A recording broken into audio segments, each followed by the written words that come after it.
Welcome back, everyone, to Duties and Restrictions. In this module, we're going to be focusing on the concept of compliance and then finishing off on the length of time to retain returns and records. So let's jump in.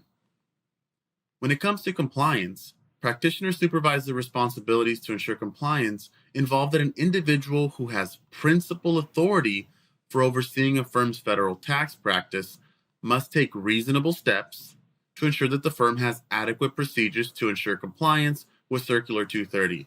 So if you're in charge, you don't just have to ensure that you're following all of the rules.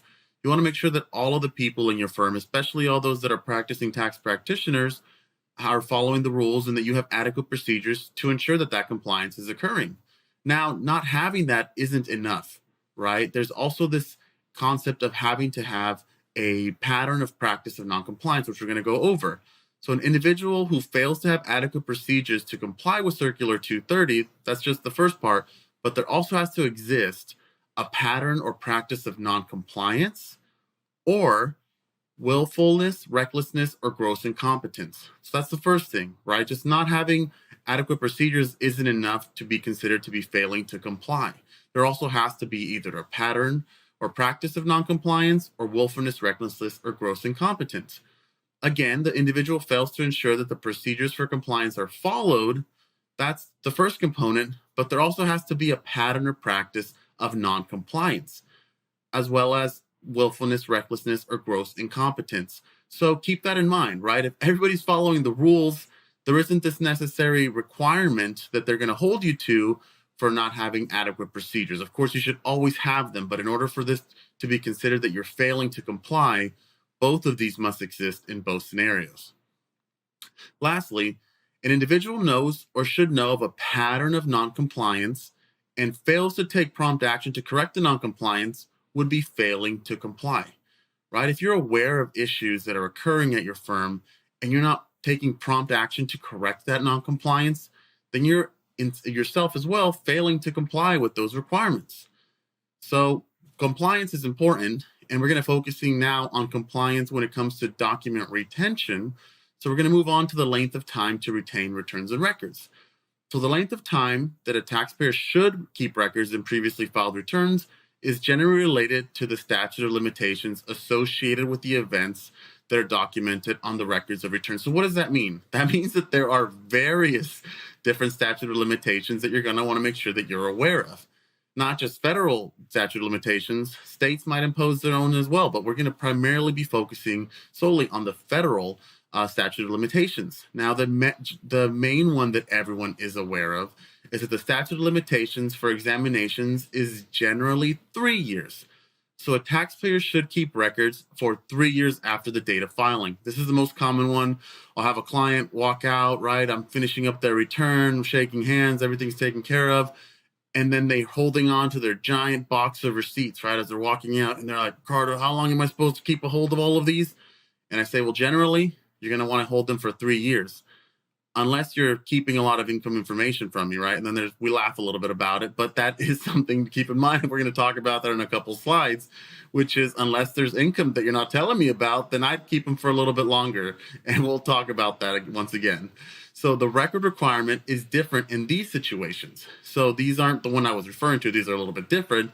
But if a taxpayer filed a claim for credit or refund after filing a return, the taxpayer should keep records for the later of 3 years from the date of filing, which is what we just referenced, or 2 years after the date of payment. So whichever one of these is the later of is when that statute of limitations will lapse.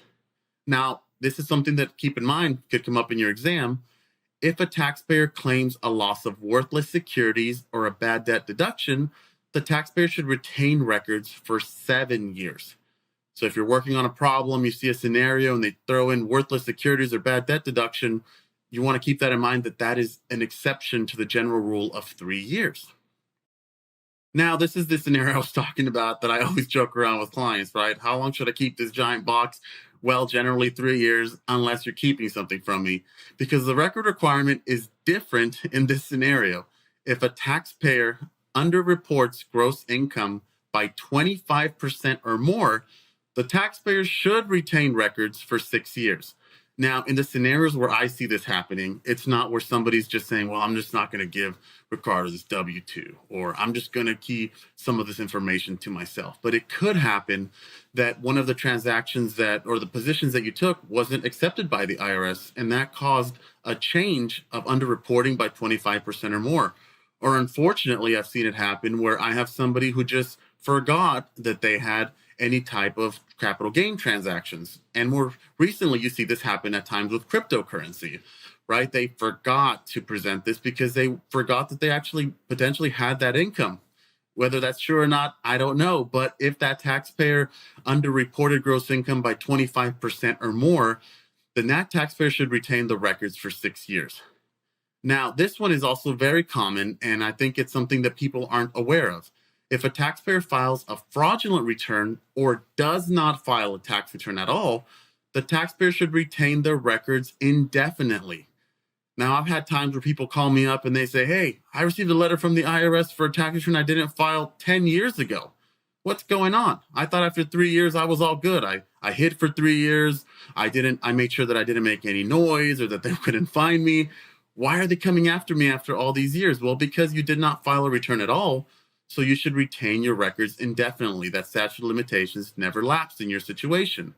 Or in the first hand too, if you file a fraudulent return, which again, I don't think a lot of these things happen usually on purpose, at least in the scenarios that I'm used to, but keep those different years in line, right? 3 is the normal that you'd usually hear of, 3 years, or 2 years if it's the later of when that payment actually occurred. 7 years if you're dealing with worthless debts or worthless insecurities, and 6 years if you're underreporting gross income by 25% or more. Again, usually that's somebody forgot a W-2, forgot that they had some kind of income, and that could be impacting that taxpayer. And lastly, if somebody doesn't file a return or files a fraudulent return, they should retain their documents indefinitely because the IRS will definitely come after you for that return at some point in time, and you can bet there's going to be penalties and interest to whatever it is that you may have owed. So thank you all, keep studying, and I'll see you in the next module.